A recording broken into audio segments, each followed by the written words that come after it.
साधना में अवस्था मन की मानी जाती है कि आप कितने अच्छे साधक हैं।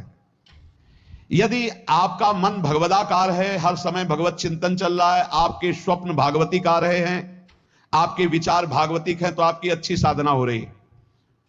और यदि आपके स्वप्न गंदे आ रहे हैं, क्योंकि स्वप्न में मन का ही सारा खेल होता है, और आपकी चिंतन वृत्ति वासनात्मक चल रही, तो अभी साधना का प्रभाव मन पे नहीं पड़ा है। जिसका मन हर समय भगवत चिंतन करता रहता है, वो जीते जी जीवन मुक्त हो जाता, अनुभव होता है। जैसे किसी ने कहा कि हमें कैसे पता चलेगा कि हमारा काम हो गया है, तो जैसे आप भोजन पा लेते हैं तो किसी दूसरे से गारंटी थोड़ी लेनी होती कि हम छक गए हैं क्या, आप जरा बताना हम छक गए हैं क्या। नहीं, अपने हृदय में आ जाता है कि अब मैं तृप्त हो गया। ऐसे ही अपने हृदय में आ जाता है कि मेरा काम हो गया, अब मेरा जन्म नहीं होगा। ये हृदय में आ जाता है, अपने आप अनुभव में आ जाता है। जब स्वरूप बोध होता है तो किसी और से सलाह थोड़ी लेनी होती है, वो अपने आप अनुभव में आ जाता है। हां, यदि गुरुदेव का वर्ण नहीं किया है तो फिर आपको किसी न किसी गुरु से प्रमाणित करवाना पड़ेगा। और अगर गुरुदेव का वर्ण किया है तो वही मंत्र, वही नाम, वही गुरु शरणागति आपको अंदर से पुष्ट कर देगी कि आपका काम हो गया है।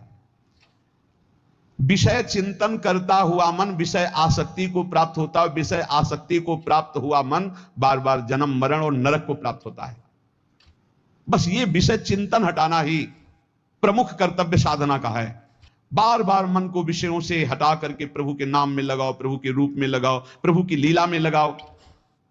जहां भगवान प्रकट होते हैं वहां परमानंद की बाढ़ आती है।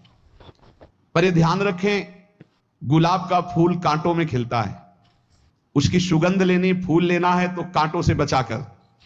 ऐसे ही जब आप भगवत चिंतन के लिए चलेंगे तो आपका चिंतन चुराने के लिए माया विविध नाटक करेगी, कांटे फैलाएगी। कोई तुम्हारी निंदा करेगा, कोई अपमान करेगा, कोई उपहास करेगा, तुम्हारी अव्यवस्था हो सकती है, तुम्हारी परिस्थिति बहुत भयावह हो सकती है।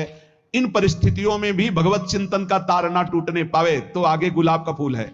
जैसे कांटे से बचाकर गुलाब का फूल लेते हैं और भगवत अर्पित करके सौरभ का सुख लेते हैं, ऐसे ही भगवान के प्रेमानंद का अनुभव करने के लिए संसार के कांटों से बचना होगा।